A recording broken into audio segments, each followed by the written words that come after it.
Hello everyone and welcome back to Mario's World, the place where education meets fun. This video is super important. We're going to be speaking about Bitcoin and Ethereum and which one is better. If that's what you're looking for, stay tuned to find out more.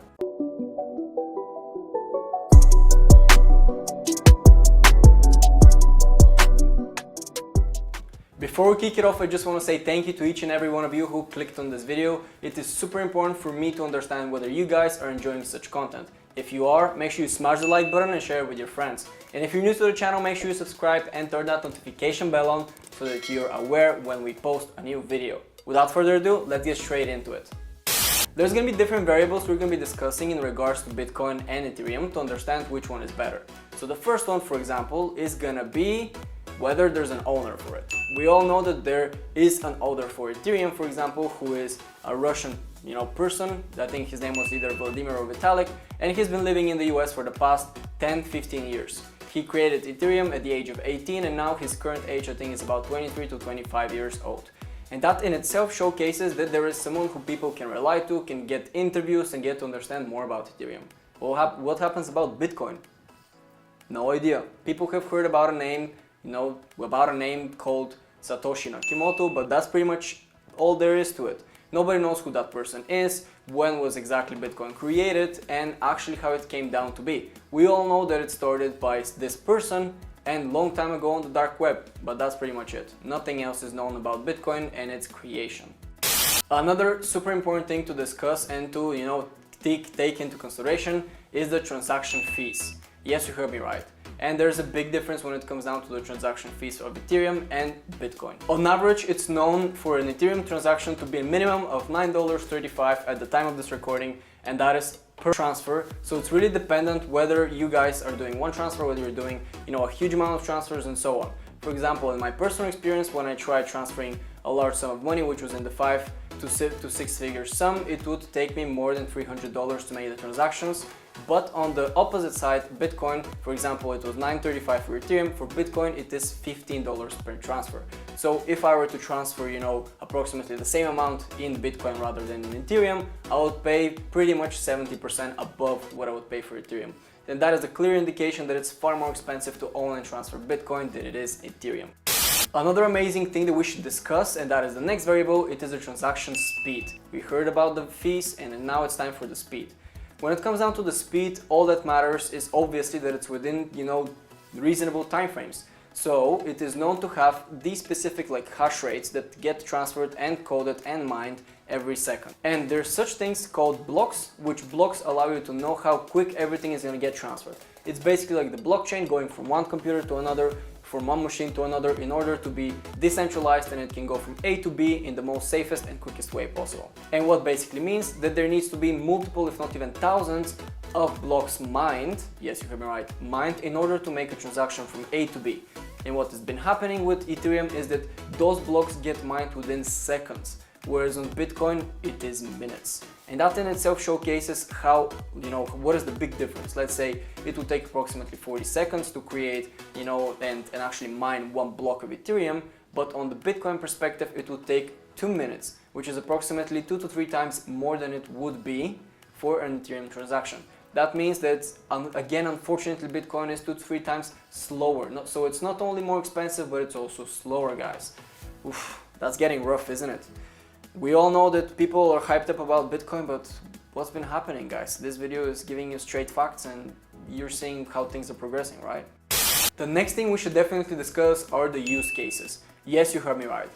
We all know that Bitcoin is one of the first, cryptocurrencies coming out, at least on the live for everybody to purchase, because it was on the dark web beforehand. However, these were the main use cases for it beforehand. And now if you wish to purchase something, you can purchase, for example, real estate with Bitcoin. You can purchase, yes, of course, other stuff, such as food, your hotels, flights, and so on. But the same can be applied to Ethereum because it's all down to the crypto exchange, which allows you to have the card which you'll purchase that specific thing with. So for example, if you have a Binance card, by the way, link in bio, you'll be able to get 5% commission on your trading. But anyway, if you were to take a Binance card, you'll be able to purchase with whatever currency you wish, whether it's Bitcoin, whether it's Ethereum, whether it's something totally different. So it's not dependent on BTC or Ethereum necessarily. But the use cases, for example, Bitcoin is a cryptocurrency. That's the only thing about it. You can buy it, you can sell it, you can stake it, you can trade it. That's it, period.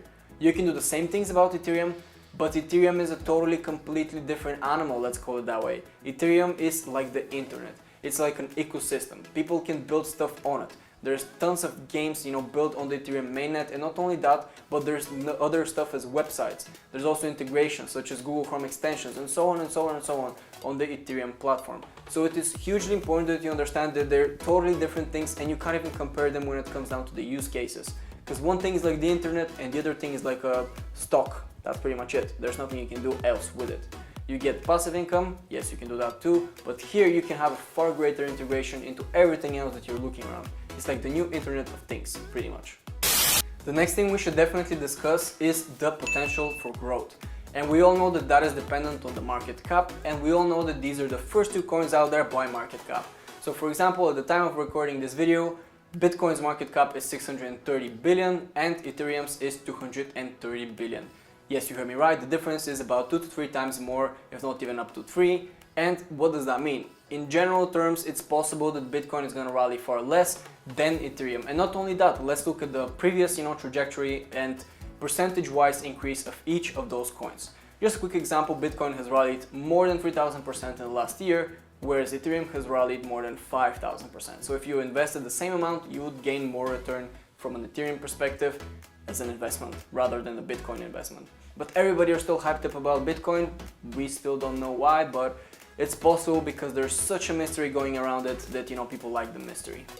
Another super important thing is to consider who has big influence on the specific coin and on the specific movement. We all know and we've all heard about Elon Musk, and he is one of the greatest meme lords out there. He's using his Twitter for all of those different things such as pumping Dogecoin and also Bitcoin. He's also using Tesla and SpaceX in order to pump or dump Bitcoin. And that's pretty much a huge influence on the market. Every time there's a tweet, he's manipulating the markets by minimum 7%, up to even 15% up or down in a matter of an hour. And that's just Bitcoin in itself.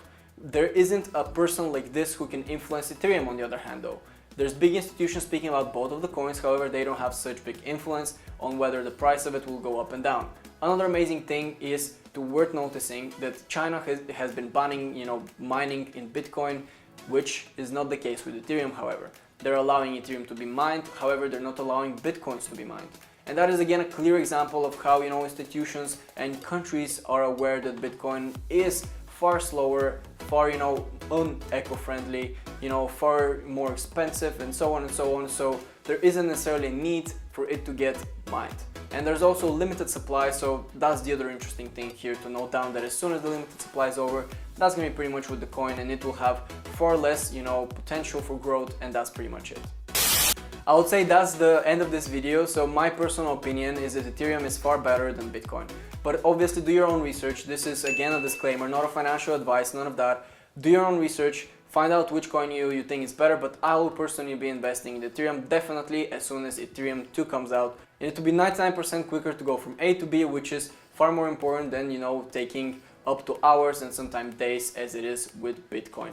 That's gonna be pretty much for today's video. Thank you all so much for staying up until the end. If you enjoyed it, make sure you smash the like button. If there's anything else you wish for us to discuss or make another video on another topic, make sure you put it in the comment section down below. If you're new to the channel, make sure you subscribe and turn the notification bell on. And see you guys up to the next one.